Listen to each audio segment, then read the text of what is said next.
U.S. woman finds a $3 million lottery ticket in her junk email folder or spam email folder. So let's get right into the story.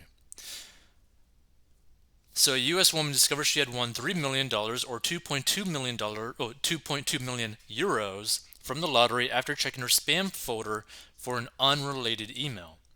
Laura Spears, 55, had purchased a Mega Millions ticket online from the state lottery after she saw the jackpot climbing into the hundreds of millions. A few days later, I was looking for a missing email from someone, so I checked the spam folder in my email account, she told lottery officials. That's when I saw an email from the lottery saying I had won a prize. I couldn't believe what I was reading, so I logged into my lottery account to confirm the message in the email, she said, calling the win shocking. She now plans to retire early and to monitor her emails more closely in the future. I definitely added the Michigan Lottery to my safe senders list just in case I ever get lucky enough to receive another email about a huge prize, she said.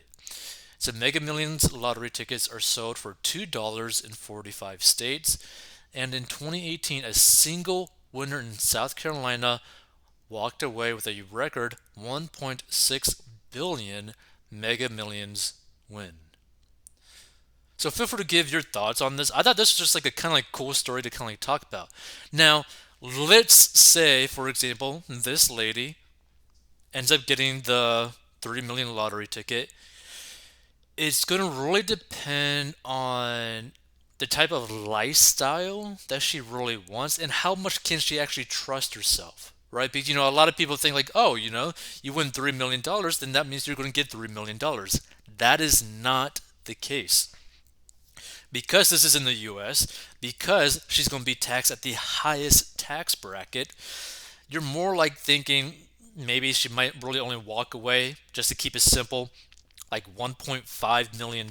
Like after everything's said and done, let's just assume that she's going to walk away with $1.5 million. And that's whether or not it's going to be like the lump sum or basically have the 20 or 25-year annual payouts.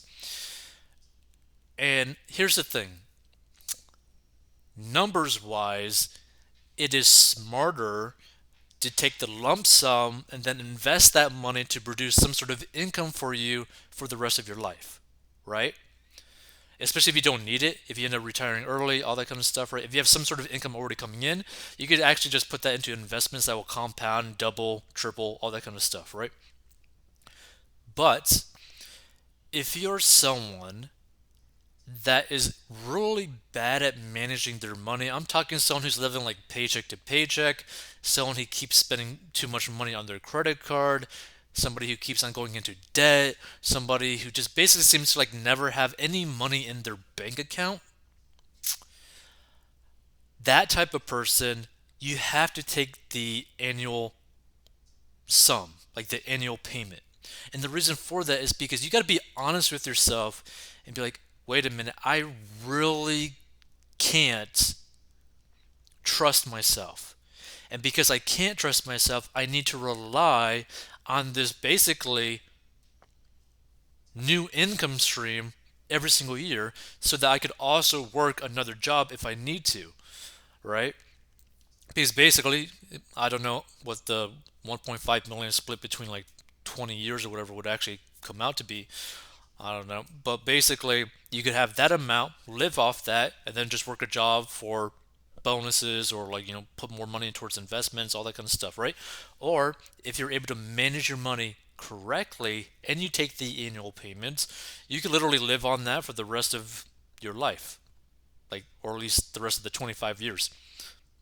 And if you put your living costs to an extreme amount, or like make sure to pay off all of your debt, create an emergency fund, and start putting money towards investments automatically and still take the annual payments, you could live a pretty good life doing that as well, right? Whichever way that she ends up deciding, or anyone who ends up stumbling upon this ends up winning a lottery at this like level, Number one, pay off your debt. Number two, create an emergency fund of like 3 to 6 months of expenses. Number three, put money towards investments, right?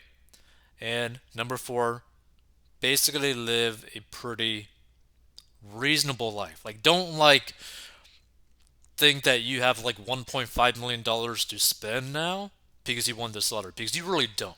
Like, you don't really have that money to spend. Like, a lot of people who win the lottery, which is one of the main reasons why a lot of lottery winners end up losing all of their money within 5 years. And we're talking like 20 million, 100 million, $500 million winners, is because they spend more money than they actually won. Because they're not careful about how much money do they actually have after everything is said and done in terms of expenses and taxes, right? Not to mention, if you were to take the lump sum, the actual amount that you end up getting would actually be smaller, right? So it actually might be more closer to just nearly like $1 million instead of like 1.5, because you also get a big cut off from a lump sum, plus you get hit with massive taxes. So there's different ways to go about it.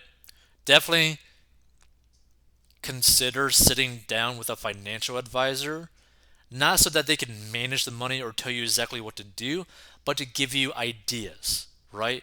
Kind of like give you like advice, or like kind of like teach you about personal finance and managing money in like a very good foundational way, so that you just don't make anything stupid, like any stupid mistakes. You could pay like a financial advisor like 1 grand, 2 grand to just sit with you for a weekend, or like basically like, a few hours, maybe like 3, 4 hours, right? And just teach you everything you need to know that you could just write down in a notebook and act on it on your own situation, depending on like what comes up, right? That's the way that I would kind of go about it. Like, for me, if I were to win $3 million in a lottery ticket, but really more like $1 million, I would take the lump sum to get that $1 million after taxes and expenses. So let's just say $1 million is actually what I would have left over. And then I will put that into investments because I have no debt and I have an emergency fund, right? So I'll just put these into like investments that will compound and pretty much double every 10 years, right? So you could easily put something like this into like an index fund like the S&P 500, and basically roughly around the 10-year time frame, or like the 7-year time frame, it's going to double. So that's one way to go about it.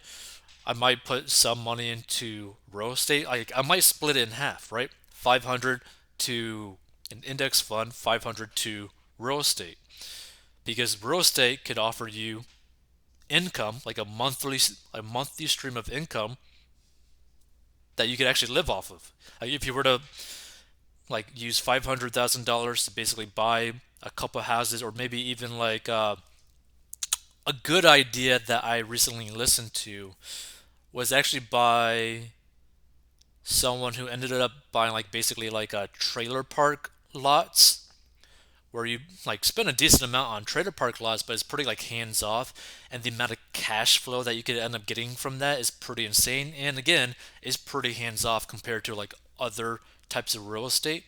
That is kind of tempting just for the cash flow aspect, and the more of like, I don't necessarily need to do too much with managing it because I'm just like renting out the lot.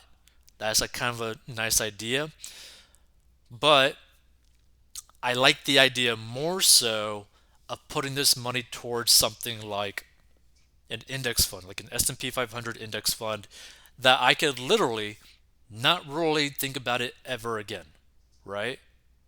Or I might structure it to where, instead of getting the dividends from that investment put straight back into the investment, I would actually take that dividend as like an annual income, right? Because depending on your living expenses, you know, the annual dividend amount from, $1 million into the S&P 500 could actually probably pay for your lifestyle.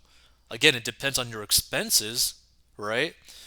And if that's the case, then you have basically the freedom to pretty much do whatever you want, right? Like if you have pretty much no expenses and your expenses that you do have is actually covered by the small dividend that is provided by the S&P 500, you can pretty much, do the whole FIRE thing, financially independent, retire early. You could basically retire early because it provides enough income every single year to pay for your expenses that you actually have. So that's one way to think about it. That's the way that I like thinking about something like this, right? Like, what can I do in a very lazy, hands off way for the most benefit, right? By the way, if you want to learn how to get out of debt so that you could get to this point without necessarily having to win the lottery, go check out 14bucks.com to learn how to get out of debt.